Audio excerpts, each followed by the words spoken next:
जुदांती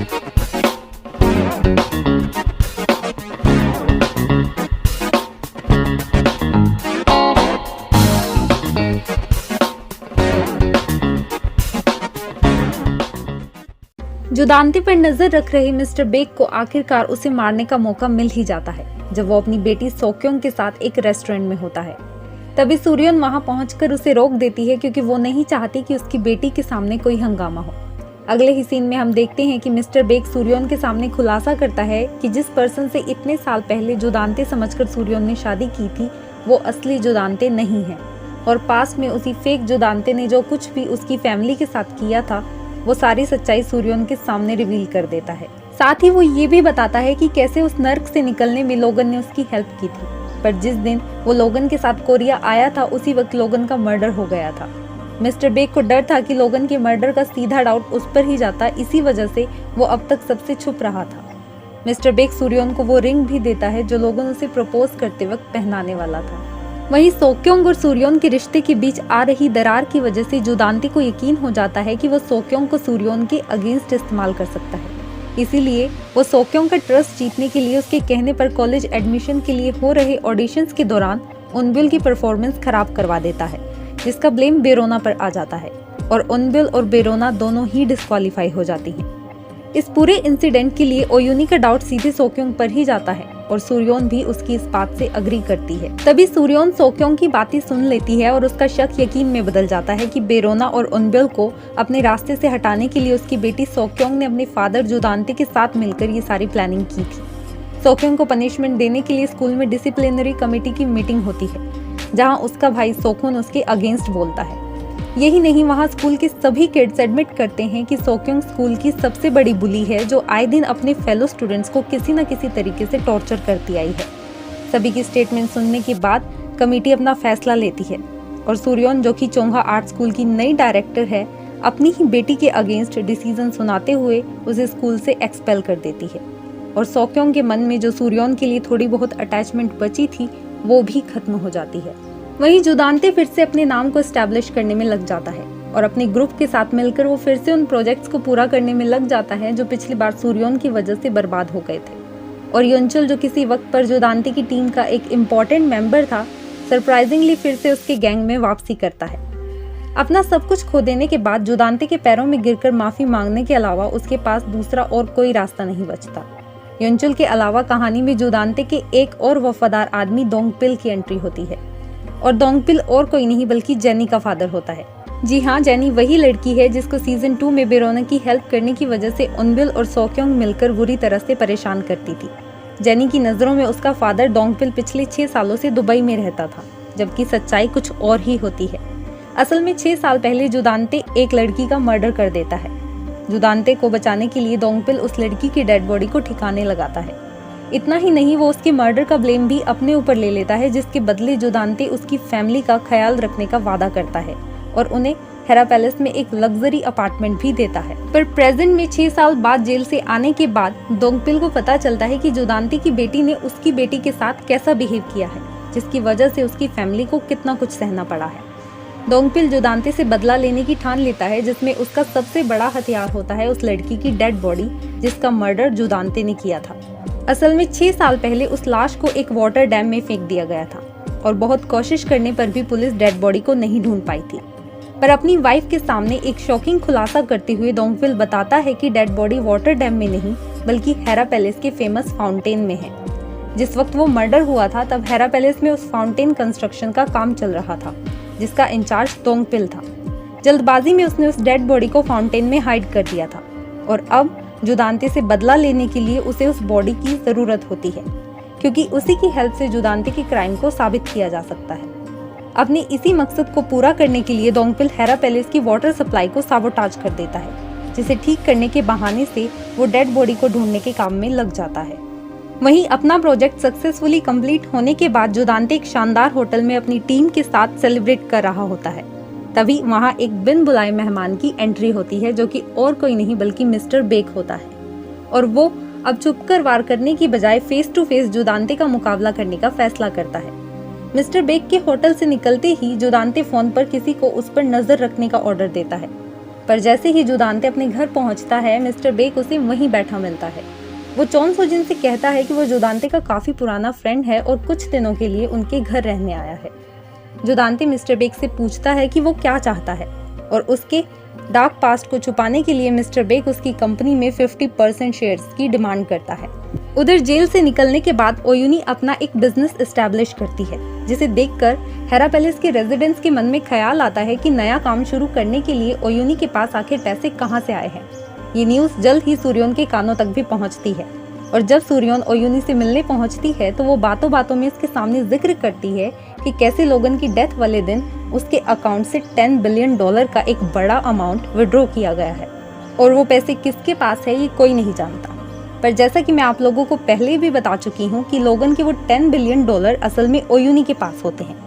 पर इससे पहले कि ऑडियंस के शक की सुई ओयुनी की तरफ इशारा कर पाती, हमें एक फ्लैशबैक सीन देखने को मिलता है और हमें पता चलता है कि उन $10 बिलियन से लोगन मिनसोला के नाम से एक फाउंडेशन एस्टैब्लिश करना चाहता था जो अनाथ बच्चों को उनके सपने पूरे करने में हेल्प कर सके और इसकी रिस्पॉन्सिबिलिटी वो ओयुनी को सौंपता है क्योंकि उसे पूरा यकीन होता है कि ओयुनी उस पैसे को समझदारी से हैंडल कर सकती है। पर इसके अलावा भी लोगन ओयुनी को एक और जिम्मेदारी देता है जो कि उन $10 बिलियन से कहीं ज्यादा इम्पोर्टेंट होती है। और कहानी को थोड़ा रिवाइंड करते हुए मैं आपका फोकस सीजन 1 पर लेकर जाना चाहूंगी, जहां हमारे सामने ये खुलासा हुआ था कि कैसे मिनसोला के पैदा होते ही जुदांते ने उसे एक जन्म से ही बीमार बच्ची के साथ बदल दिया था, जिसके बाद मिनसोला की परवरिश एक ऑर्फनेज में हुई थी।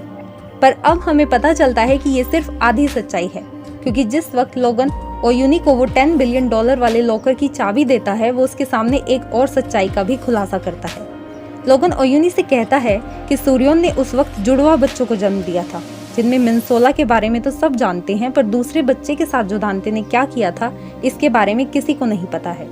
लोगन को उम्मीद होती है कि हो सकता है सूर्योन का बच्चा जिंदा हो और उसी की डिटेल्स निकलवाने की रिस्पॉन्सिबिलिटी वो ओयुनी को देता है। लोगन की दी हुई रिस्पॉन्सिबिलिटी को पूरा करने के लिए ओयुनी सूर्योन से उस हॉस्पिटल का पता लगाती है जहां सूर्योन के बच्चों की अदला बदली की गई थी, ताकि जिस बीमार बच्ची के साथ मिनसोला को बदला गया था ओयुनी उसकी मदर की डिटेल्स निकलवा सके। हॉस्पिटल से कोई खास इन्फॉर्मेशन ना मिलने के बाद ओयुनी एक प्राइवेट डिटेक्टिव को हायर करती है जो उसे बताता है कि जिस लेडी को ओयुनी ढूंढ रही है 6 साल पहले उस लेडी का मर्डर हो चुका है, पर पुलिस को कहीं भी उसकी डेड बॉडी नहीं मिल पाई थी। ओयुनी को पता चलता है कि उस लेडी को मारने वाला पर्सन दोंगपिल होता है, पर डिटेक्टिव ओयुनी को बताता है कि दोंगपिल उस मर्डर में प्राइम सस्पेक्ट नहीं था। दरअसल उस लेडी के मरने से पहले उसके बैंक अकाउंट में जुदांते की कंपनी के अकाउंट से कई बार पैसे ट्रांसफर किए गए थे, पर एक दिन अचानक ही उसका मर्डर हो जाता है, जिसमें बिना किसी ठोस वजह के दोंगपिल खुद को पुलिस के सामने सरेंडर कर देता है। ये सारी इन्फॉर्मेशन मिलते ही ओयुनी के दिमाग में पूरी इमेज क्लियर होने लगती है और वो हेरा पैलेस लौटते ही फाउंटेन कंस्ट्रक्शन में लगे दोंगपिल को कन्फ्रंट करती है कि जब उसने मर्डर किया ही नहीं था तो किसे बचाने के लिए उसने खुद को पुलिस के हवाले किया था। गुस्से में दोंगपिल ओयुनी को इन सब से दूर रहने के लिए कहता है और इसी दौरान दोनों में बहस हो जाती है, जिसे हेरा पैलेस के लोगों के अलावा वहां मौजूद जुदांते भी देख लेता है और एक फ्लैशबैक में उस मर्डर का सारा सच ऑडियंस के सामने आ जाता है। दरअसल जिस बच्ची के साथ मिनसोला को बदला गया था उसकी असली माँ को नायग्यू और सूर्योन की सच्चाई पता चल जाती है। साथ ही उसे ये भी पता चल जाता है कि नायग्यू ने सिर्फ एक बच्चे को जन्म दिया था, जबकि सूर्योन ने जुड़वा बच्चों को जन्म दिया था, जिनमें से एक मिनसोला थी और सूर्योन का दूसरा बायोलॉजिकल किड सोखुन और सोक्योंग में से कोई एक है। इस सच को छुपाने के लिए वो लेडी जुदांते को ब्लैकमेल करना शुरू कर देती है और गुस्से में जुदांते उसका मर्डर कर देता है। तभी दोंगपिल वहां पहुंच जाता है और सारा ब्लेम खुद पर ले लेता है और उसके आगे की कहानी मैं आप लोगों को बता ही चुकी हूँ। और जब जुदांते दोंगपिल और ओयुनी को बहस करते हुए देखता है तो वो अपने आदमी से उन दोनों पर नजर रखने के लिए कहता है। उधर चोन सोजिन के जेल जाने के बाद उसकी बेटी उनबिल का ख्याल उसके घर में रहने वाली एक हाउसकीपर रखती थी और उस हाउसकीपर को सीजन 2 में लोगन ने चोन सोजिन के घर में सेटअप किया था ताकि वो चोन सोजिन पर नजर रख सके। पर उस घर में रहते रहते उस हाउसकीपर का ऑब्सेशन बढ़ता जाता है और वो खुद को उनबिल की माँ समझने लगती है। और अब चोन सोजिन के जेल से वापस आने के बाद कहीं उनबिल उसके पास न चली जाए, इसी डर से वो लेडी जुदांते के कहने पर उनबिल का ऑडिशन बिगाड़ देती है ताकि उसका एडमिशन कॉलेज में ना हो और वो उनबिल को लेकर हमेशा के लिए दूसरी कंट्री जाकर सेटल हो जाए। हाउसकीपर के ऑब्सेसिव बिहेवियर की वजह से उनबिल उसके साथ घुटन महसूस करने लगती है और खुद को उसके कंट्रोल से छुड़वाने के लिए वो बेरोना से हेल्प मांगती है। अपनी दुश्मनी को भुलाते हुए बेरोना उनबिल की मदद के लिए आगे बढ़ती है। दोनों स्कूल में एक फेक फाइट क्रिएट करती हैं, जिससे वहाँ सभी स्टूडेंट्स इकट्ठे हो जाते हैं। इसी भीड़भाड़ का फायदा उठाकर बेरोना उनबिल को हाउसकीपर की नजरों से बचाते हुए अपने घर भेज देती है और जब तक उनबिल सही सलामत चोन सोजिन के पास नहीं पहुंच जाती तब तक के लिए बेरोना उसे अपने घर में छिपा कर रखती है। उधर चोन सोजिन का ड्रीम ओपेरा हाउस चोंगा आर्ट सेंटर बनकर तैयार हो जाता है, जिसका डायरेक्टर बनने के लिए हेरा पैलेस के लोगों में कंपटीशन छिड़ जाता है। पर सबसे ज्यादा 15% शेयर्स की ओनर होने की वजह से चोन सोजिन को पूरा यकीन होता है कि डायरेक्टर की पोजीशन उसे ही मिलेगी, लेकिन उसका ये भ्रम जल्द ही टूट जाता है जब उसे पता चलता है कि ओयुनी ने भी आर्ट सेंटर के 20% शेयर्स खरीद लिए हैं, जिसकी वजह से डायरेक्टर बनने की रेस में वो सबसे आगे है।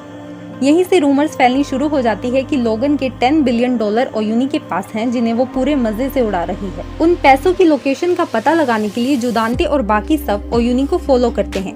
वहीं सूर्योन भी शेयर्स वाली बात ओयुनी से डिस्कस करती है, पर इसके अलावा अपनी टेंशन ओयुनी से शेयर करते हुए सूर्योन उसे बताती है कि कैसे जुदांते सोक्योंग को उसके अगेंस्ट इस्तेमाल कर रहा है और उसने सूर्योन की कंपनी और पेंटहाउस की ओनरशिप भी अपने नाम कर ली है। पर इससे भी ज्यादा सरप्राइजिंग ये है कि कंपनी और पेंटहाउस का जॉइंट ओनर सोखुन भी होता है और सोखुन के जॉइंट ओनर होने की बात सुनकर ओयुनी का दिमाग उसी डायरेक्शन में घूमता है। सूर्योन से नजरें बचाकर ओयुनी उसके दोनों बच्चों के डीएनए सैंपल्स कलेक्ट करती है, जिन्हें टेस्ट करवाने के लिए वो एक लैब लेकर जाती है। जुदांती का आदमी ओयुनी को फॉलो करते हुए उस लैब तक पहुंचता है और जुदांती के कहने पर टेस्ट रिजल्ट्स चेंज करवा देता है, पर ओयुनी उनसे भी एक कदम आगे होती है। वो किसी दूसरी लैब से डीएनए टेस्ट के रिजल्ट निकलवाती है और सूर्योन को कॉल करके कहती है कि वो उसे एक इम्पोर्टेंट सच बताने वाली है। उधर सोक्योंग को पता चलता है कि उनबिल बेरोना के घर पर छिप रही है और वो ये बात साइको हाउसकीपर को बता देती है, जो उनबिल को लेने बेरोना के घर पहुंच जाती है। और जिस वक्त ओयुनी डीएनए टेस्ट की रिपोर्ट लेकर हेरा पैलेस पहुंचती है तो वो देखती है कि हाउसकीपर उनबिल को किडनैप करके लेके जा रही है। उनबिल को बचाने के लिए ओयुनी उस हाउसकीपर को फॉलो करना शुरू कर देती है। उधर पेंट हाउस में सूर्योन ओयुनी का इंतजार कर रही होती है, जहां उसके साथ चोन सोजिन भी मौजूद होती है। तभी बेरोना और सोखुन आकर उन्हें बताते हैं कि उनबिल बेरोना के घर से गायब है। साथ ही वो ये भी बताते हैं कि कैसे वो हाउसकीपर उनबिल को अब्यूज कर रही थी। उसी वक्त ओयुनी चोन सोजिन को कॉल करके बताती है कि वो उनबिल की किडनैपर को फॉलो कर रही है। तब तक सूर्योन पुलिस को लेकर वहां पहुंच जाए।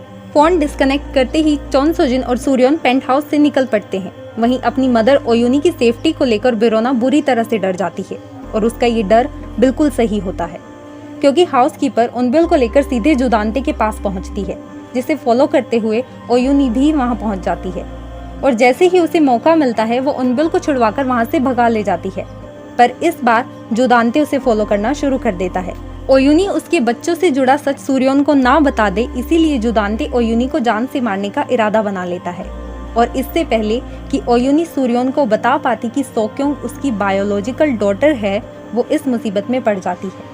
जुदांते से जान बचाकर भागते हुए ओयुनी एक ऐसी जगह पहुंच जाती है जहां आगे का रास्ता बंद होता है। जुदांते ओयुनी की कार को अपनी कार से एक खाई की तरफ धकेलना शुरू कर देता है। गाड़ी की पिछली सीट पर बेहोशी की हालत में पड़ी उनबिल को बचाने के लिए ओयुनी कार से उतरकर उसे पीछे से रोकने की कोशिश करती है।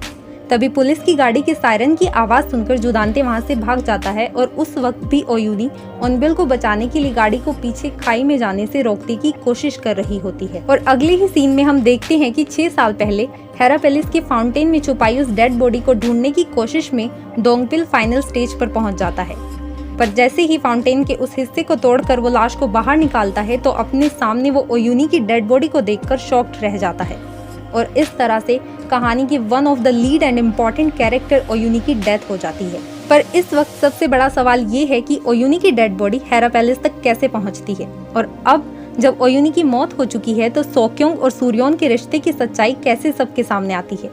वहीं पहले लोगन और अब ओयुनी एक एक करके अपनी लाइफ के इम्पोर्टेंट पर्सन्स को खोने के बाद सूर्योन कैसे अपने दुश्मनों का मुकाबला करती है। I will tell you guys in the next part. Video पसंद आई हो तो प्लीज लाइक कीजिए और इस तरह की different drama story explanation video के लिए don't forget to subscribe my channel.